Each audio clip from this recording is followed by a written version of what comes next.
Hi everyone. One of the oldest sports on the Olympic program is likely to be dropped from the Summer Games. In a surprise move, the IOC has given a suplex to wrestling, wanting to eliminate it by 2020. The move will no doubt come as a big disappointment to people like Canadian gold medalist Daniel Legale. Canadians have won a half dozen wrestling medals since the 2000 Games in Sydney, including 2 golds and 1 bronze at the London Games last year. This is really a stunning announcement. Lethbridge Hurricanes' 8th annual celebrity dinner and auction goes this Friday. 3-time NHL All-Star Curtis Joseph is this year's guest of honor. The event will be held at 6 o'clock on Friday at the Coast Hotel. Select tickets are still available. Tonight in the Western Hockey League, by the way, Medicine Hat is in Regina. To the National Hockey League now. The Flames hosted Minnesota last night. We'll pick things up in the second period with no score. The Flames captain Joe McGinley did not clear the puck from the zone. It's Tabor's Devin Setaguchi with the steal to Kyle Brodziak, and it's 1-0 for Minnesota. The Flames had it up, though, in the third. Yuri Hudler and Roman Chervenka are in on the 2-on-1, and Hudler elects to shoot. That's a good call. Tied at 1. Overtime decided nothing, so we go to the shootout. The Flames start with Blair Jones. Really? He is stopped rather easily by Backstrom. That was more of a surprise than with the move he went with. Zach Friese is the first man up for Minnesota, and look at the 4 moves he put on Leland Irving. Wild with the shootout lead 1-0. Back the other way. Hudler is up, and he makes a nice move, showing a great deal of patience. It's tied at 1 in the shootout. Wild captain Mikko Koivu is up next, and he makes a pretty move to the forehand. It's 2-1 Wild in the shootout. Flames on their 3rd shooter, so he needs to score, and it's the normally reliable Alex Tanguay, and he will be stopped by Backstrom.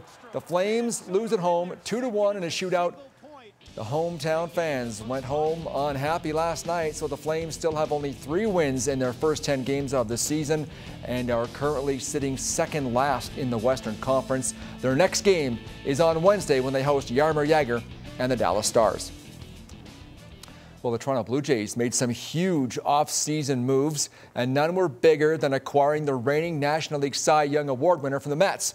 With more on R.A. Dickey's journey that now has him playing baseball in Canada, here is TSN's Sherry Ford. 1-2